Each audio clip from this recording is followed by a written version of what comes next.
Hey guys, this is Nick here with What Game Now with part 6 in our Building a Better Army series, where we're going to start talking about how everything we just talked about in part 5 builds together. Okay. Again, I'm going to apologize for lack of pictures. I have run out of pictures to show. I apologize. I haven't had any chances to, with everything going on right now in the real world. I haven't had a chance to go play much in the way of games and take photographs or anything like that. So guys, let's jump right into this. And before we do this, I want to mention the concept of Oroboros. And for those of you who are not familiar with Oroboros, it is the snake eating its own tail. It's essentially arguing that it's a continuous, never-ending, infinite cycle. And that's what this is. Army construction, when you consider the 5 things we've talked about before, isn't a step-by-step process. It's a simultaneous process subject to a hierarchy. You're going to be lots of back and forth, a lot of thought. Well, if I do this, then this happens, but then I lose this. And that's actually a sign you're doing this right. If your brain's kind of exploding, that's actually a good thing. That means you're considering everything that goes into this. And it's through experience and practice that will become a more manageable discussion. And the best way I would describe this is if anybody's ever done a crossword or a Sudoku, I like puzzles like that. This is very much like that. You want a functioning solution that has all of the individual parts fitting together like a puzzle. Okay. It's hard to make one step at a time. And you're going to have all these various clues or something like that. Like, really, it, I do a lot of Sudokus. This reminds me a lot of doing Sudokus. Um, so what happens is you're going to have a bunch of various statements or clues. Like I need to do this. I'm going to need to do this. I'm going to need to do this. And then you're going to use those to nail down, say, okay, well, if I do this with this and I do this with this, I need this, therefore this works. But, oh, that breaks this first thing. It's a constant trade-off. And eventually what's going to happen as time goes on, you're going to nail it down to a more concise plan. If you are worried that, that's too much work, build an army and playtest it. Okay, you don't have to necessarily think your way through all of the problems, although with enough practice I did find myself getting there. So how does this work? I have a 6-step hierarchy of army construction. Okay, it's kind of a hierarchy. It's kind of some step-by-step processes. But first off is the win condition. The win condition is king.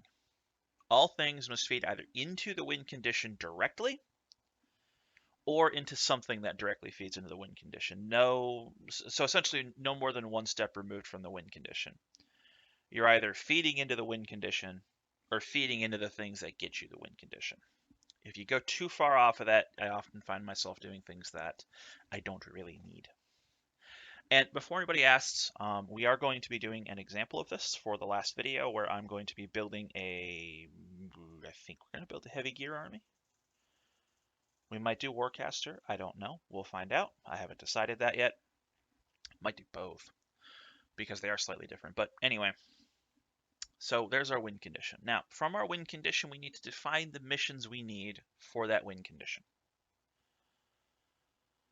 Okay, so what do we need to do to make that win condition happen? So we have our win condition, we have our pile of missions that we need to do. Now we're going to start matching those missions to roles of elements. Now, you can build the elements. These might be pre-existing elements. This is essentially where we're trying to match what mission we have to the available elements. What elements will do these missions well? Okay. And then comes the iteration process. When we select elements for missions, we generally want to try and focus on that mission. This element is designed to do this as needed, only adding in additional missions if we absolutely have to. At least additional missions for that given element. Now, what's going to happen here is as we add in elements, we may find that we have a new mission. Maybe the role changes. Maybe we have to pick a slightly weaker role for the mission because we need to do something else. This step right here, that's when selecting elements for missions, is where most of the work happens because, okay, well, if I put this in here, I need this. Well, that's a new mission or role that needs to be brought in because this other element can't do that. Well, I brought that in. Well, now this is a problem over here. Or, hey, maybe if I do a little change, I can make this element that's already doing something else do that new mission. And this is where that trade-off comes in. And this is the thing that as you practice this is the step that's going to expand. You can really just play this as a step-by-step process at first, but as time goes on, that step right there is going to be a lot more iterative. We're always going to want to use synergy to decrease the number of elements we need. Okay, so for example, if I can have two synergistic elements, that's usually going to be better than three that don't. Okay, if I have an anti-tank element and an anti-infantry element, making one element that includes both is generally going to be a little bit better if the synergy is there to make it good enough. We don't want to go too crazy on that because remember, mentioned in the roles that the more roles a unit has, the worse it is. But if we can use synergy where we can combine things with multiple roles into elements or something that maybe can do those, that's fine. And then the last thing I want to mention is tech is last. Tech is the last thing that happens. You need to build you need to build a functioning army first. More important,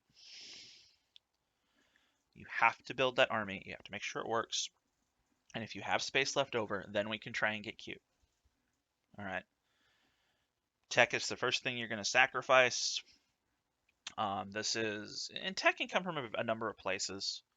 You know, maybe you're playing 40k and you realize, hey, I need to shave some points off. I'm going to dump that las cannon off that tactical squad because it's a tech piece. All right, special considerations. This is where the trade-offs really start kicking in my opinion. First off, as I mentioned previously, adding in an element might add in a new mission. For example, your best element for grabbing an objective on your opponent's side of the table may lack anti-tank.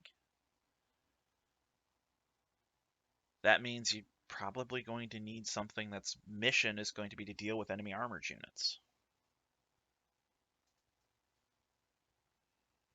Okay. We're also going to try and avoid consistent weaknesses. It's okay for a unit to lack anti-tank capability. It's a problem if everything lacks anti-tank capability. So we want to make sure that we aren't, whenever we add in an element, we're not adding in a identical weakness. The more weakness, ironically enough, the more weaknesses that are present in your army, the less impactful any one weakness is. Okay. All right, and then lastly, things that let you build your own mission, i.e. heavy gear blitz, make the victory conditions somewhat fluid. Make sure to check them often. If you make a change in games like that, you may not actually need certain missions anymore. If I'm putting an army together and I tweak it a unit to be a different element because, okay, well, I need a fast assault unit to go take something on my opponent's side of the field. Well, I might change it to something that makes that mission no longer necessary. You actually can do that in heavy gear. It's like, okay, well, I need my fast grab my opponent's objective on my opponent's side of the table unit, only to find out that the unit you took out because it wasn't a good fit with the rest of your roles was the one that made you need to do that. And if that doesn't make any sense, that's the point. Okay, you're dealing with something that's there's a whole lot of trade-offs, there's a whole lot of considerations, and it's truly a never-ending situation. Um, all right, guys, that's been Nicky with What Game Now. We're gonna go ahead and we're gonna do this as an example where I'm actually gonna get some models out. We're gonna build an army. Again, I haven't completely decided what system we're going to do. It might be 40k, it might be a Warcaster, it might be heavy gear. Those are probably the three big ones. Might do Infinity. We'll see how things go. But anyway, guys, that's been Nick here with What Game Now, and I will catch you guys on part 7. Hey, this is Dave. If you like what we're doing here at What Game Now, go ahead and click on one of the videos which should be on either side of me, or click right in the middle and go ahead and subscribe to the channel. Don't forget to hit the bell once you subscribe so that you know when we have new videos. Please go ahead and share us with your friends. Let everybody know that we're here. Thank you for watching, and thank you for all of our subscribers already. And we look forward to bringing you more content every chance that we get.